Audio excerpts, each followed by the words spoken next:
I love the Wider of the Rider slogan because I think it spells out to motorists and to every road user out there that the road needs to be shared by everyone.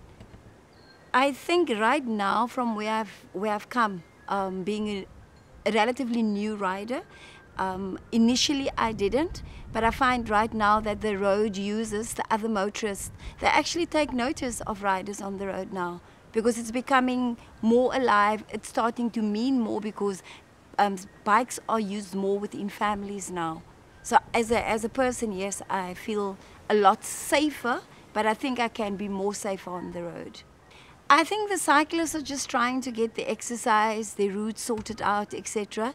And I think when it's peak traffic, motorists become a little bit more agitated because I think they are on their journeys.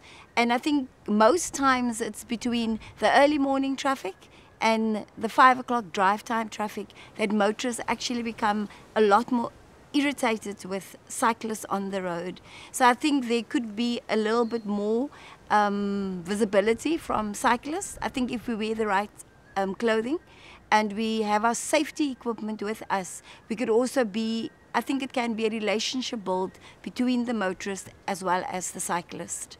Yes, of course. Now that I'm a cyclist, I believe that yes, we have the right to be on the road. 1 meter safe distance between motorist and rider.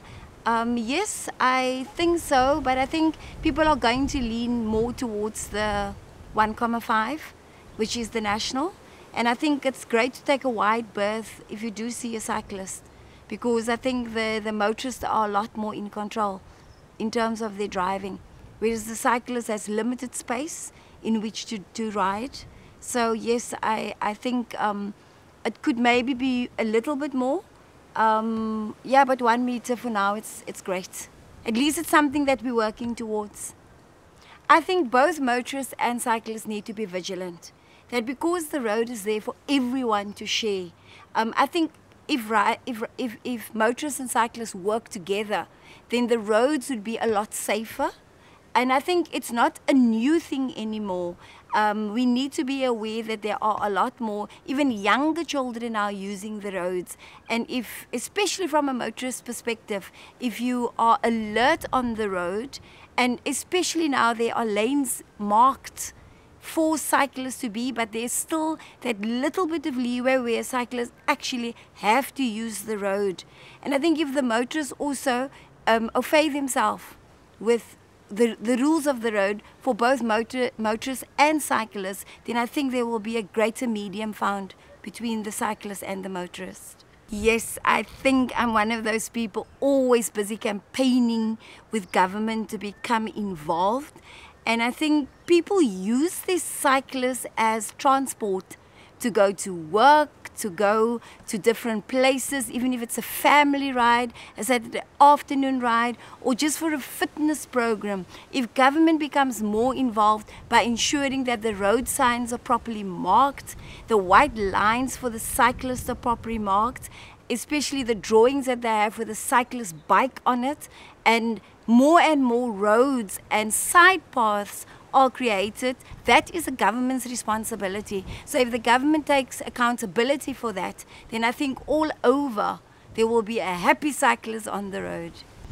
What I really like to see is, because I did an exercise this week with regards to workers using transport, and I just see most of them not having their helmets on.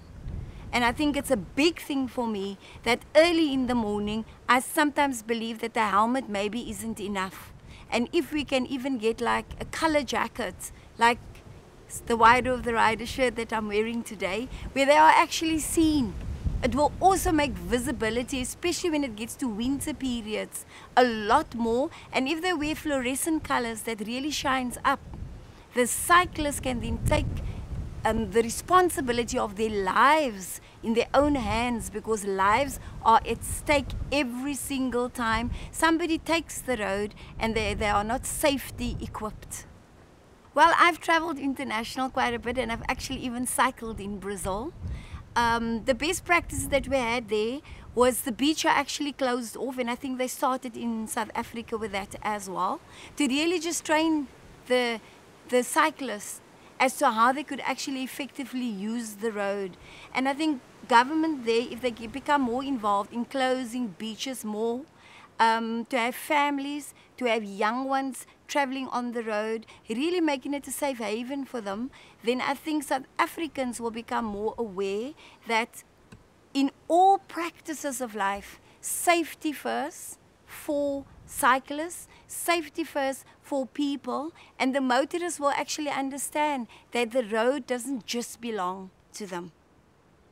I cycle because the last 5 years I've had a rough time in my life. I've gone through 12 operations and I've bounced back from there, and Alton Davids introduced me to cycling, and I just really love it now. I have a passion for it. I have my own cyclist now, and yes, my helmet goes on first even before I do anything else.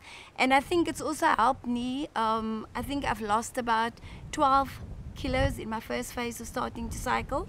It was hard for me, but I'm telling you, if you get into cycling, it's going to become your way of life. Well, I think in volleyball, you always have to ensure that you're stretching first, that everything around you is safe. Your equipment must always be safe, so you have to check out your equipment. Like my volleyball, if it's flat, I have to pump it. I cannot just ride on my own anymore. I'm a woman driver, and likewise in volleyball, I could do some shots on my own, like I can volley on my own or I could dig on my own, but I always need somebody to accompany me if I want to become the best at who I am. So I think with the volleyball practice, there was a coach and there was a player always side by side. So I always try to ensure now that when I do ride, that I have got people riding with me and that I'm not ever doing it alone.